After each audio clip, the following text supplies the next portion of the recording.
दिल्ली के छत्रसाल स्टेडियम में 78वें स्वतंत्रता दिवस के अवसर पर सीएम अरविंद केजरीवाल के बदले परिवहन मंत्री कैलाश गहलोत ने गुरुवार को झंडा फहराया।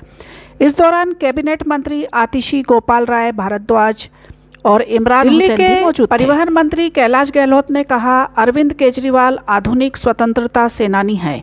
उन्होंने दिल्ली के लोगों को 78वें स्वतंत्रता दिवस की शुभकामनाएं देते हुए कहा कि देशवासियों को आज़ादी दिलाने के लिए उन्होंने कुर्बानी दी। उन्हें नमन, बॉर्डर पर देश की रक्षा करने वालों को भी नमन। इसके आगे कैलाश गहलोत ने कहा कि आज के दिन से मेरी भावनाएं दो तरह से जुड़ी है।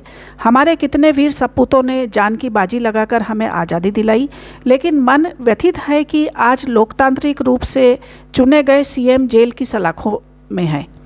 आज मुझे उनकी जगह उपस्थित होना पड़ा है। में छपी खबरों के अनुसार उन्होंने कहा कि दिल्ली के सीएम अरविंद केजरीवाल आधुनिक स्वतंत्रता सेनानी हैं।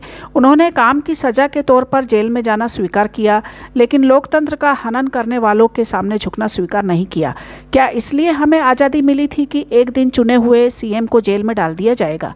सीएम केजरीवाल ने जनता को गरीबी, अशिक्षा से मुक्ति दिलाने की कोशिश की। कहते हैं देश विरोधी ताकतों ने सीएम केजरीवाल को रोकने की कोशिश की है, लेकिन हमारा संविधान इतना मजबूत है कि उन्हें कोई रोक नहीं सकता। आधुनिक शिक्षा क्रांति के जनक मनीष सिसोदिया को भी जेल में डाला गया। हमें उम्मीद है कि अरविंद केजरीवाल जल्द बाहर आएंगे और अगली बार वही झंडा फहराएंगे। कहते हैं कि सभी सरकारें एक जैसी होती है, लेकिन केजरीवाल सरकार उनमें से नहीं है। दिल्ली सरकार ने पढ़े लिखे लोगों को जगह दी। देश के कई हिस्सों में कई घंटों बिजली नहीं आती थी। दिल्ली में 24 घंटे फ्री बिजली की सुविधा दी। यह सिर्फ दिल्ली नहीं, पूरे देश में संभव है।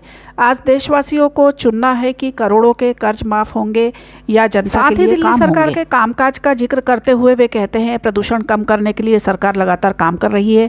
दिल्ली में ग्रीन कवर अभी सबसे ज़्यादा है। अरविंद केजरीवाल के मार्गदर्शन में ट्रांसपोर्ट व्यवस्था भी सुधरी है। मेट्रो नेटवर्क की लंबाई दोगुनी हो गई है। दिल्ली को लोग ईवी के कैपिटल के नाम से जानने लगे हैं। 1970 ई बसों के साथ दिल्ली में आज इलेक्ट्रिक बसों का सबसे बड़ा बेड़ा है। 2025 तक दिल्ली में 10,500 बसें होगी। इनमें 80% ईवी बसें होंगी। दिल्ली में पहला मल्टीलेवल ईवी बस डिपो बन रहा है। सीएम के सारे अधिकार छीन लिए गए, लेकिन उन्होंने दिल्ली का कोई काम रुकने नहीं दिया। केंद्र ने दिल्ली के लोगों के लोकतांत्रिक अधिकार तक छीन लिए हैं। इसके बावजूद बीजेपी वाले हमें झुका नहीं सकते। दिल्ली बीजेपी के अध्यक्ष वीरेंद्र सचदेवा ने मंत्री कैलाश गहलोत द्वारा दिल्ली सरकार के स्वतंत्रता दिवस समारोह में राजनीतिक भाषण देने और जेल में बंद मुख्यमंत्री अरविंद केजरीवाल को आधुनिक स्वतंत्रता संग्राम सेनानी कहने की कड़ी निंदा की है। सचदेवा ने पलटवार करते हुए कहा, अरविंद केजरीवाल की तुलना नादिर शाह से करना ज्यादा उचित होता। सचदेवा ने कहा कि कैलाश गहलोत द्वारा अरविंद केजरीवाल की तुलना स्वतंत्रता सेनानियों से करना शर्मनाक है और इसने हजारों लाखों स्वतंत्रता सेनानियों एवं उनके परिजनों की भावनाओं को आहत किया है। वहीं स्वतंत्रता दिवस संबोधन का राजनीतिकरण करके गहलोत ने लोकतंत्र का, संविधान का अपमान किया है, जिसके लिए दिल्लीवासी उन्हें कभी माफ नहीं करेंगे। आपको भी ऐसा ही लगता है? कमेंट करके जरूर बताइए और ताज़ा अपडेट्स के लिए हमारे साथ बने रहिए। Please subscribe. Thank you.